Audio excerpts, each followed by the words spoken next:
அடையப்பா, சரோஜா தேவியோட எளிமை, நேர்மை, கொள்கை பிடிப்பு ராஜீவ் காந்தியையே அசர வச்ச விஷயம்.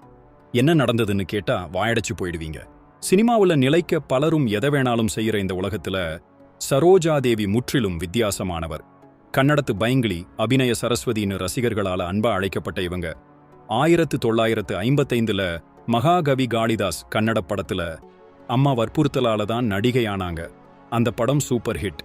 இன்னொரு படம்னு அம்மா சொல்ல அப்பவும் ஸ்கூலுக்கு போகலாம்னு தான் நினைச்சாங்க.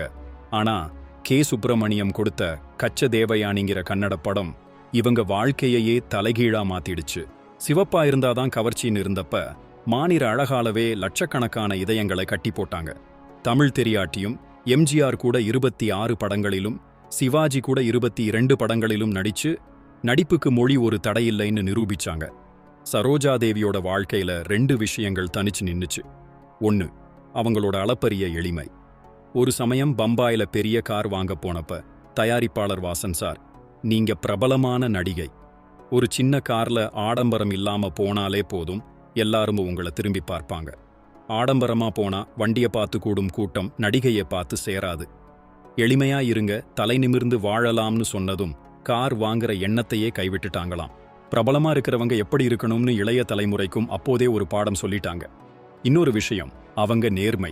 கணவரை இழந்த துயரத்தில் இருந்தப்ப எம்ஜிஆர் பொது வாழ்க்கையில ஈடுபடுங்கன்னு சொன்னார். அதே போல அப்போதைய பிரதமர் ராஜீவ் காந்தி டெல்லிக்கு கூப்பிட்டு மைசூருல மண்டியா தொகுதியில எம்பியா நில்லுங்கன்னு கேட்டாரு. ஆனா சரோஜா தேவி அவங்க 2 பேரோட கோரிக்கையையுமே மறுத்துட்டாங்க. அப்பா நேர்மையா வாழச் சொல்லி கொடுத்திருக்கிறாரு. அரசியல்ல எல்லா நேரமும் நேர்மையா இருக்க முடியுமான்னு தெரியல. ஒருத்தருக்கு நல்லவங்களா இருந்தா இன்னொருத்தருக்கு கெட்டவங்களா ஆகணும். நான் எல்லாருக்கும் நல்லவளா இருக்கணும்னு நினைக்கிறேன். எனக்கு அரசியல் வேண்டாம், என்ன மன்னிச்சுக்கோங்கன்னு ராஜீவ் காந்தி கிட்டேயே நாசூக்கா சொல்லிட்டாங்க.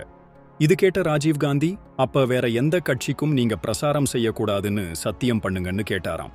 சரோஜா தேவியும் சத்தியம் செஞ்சு கொடுத்திருக்காங்க. அரசியல்ல நுழைஞ்சா தன் நேர்மைக்கு பங்கம் வரும்னு பயந்து அவ்வளவு பெரிய வாய்ப்பை மறுத்த சரோஜா தேவி நிஜமாவே ஒரு ஜாம்பவான் தான். என்ன நினைக்கிறீங்க நண்பர்களே? கமெண்ட்ல சொல்லுங்க.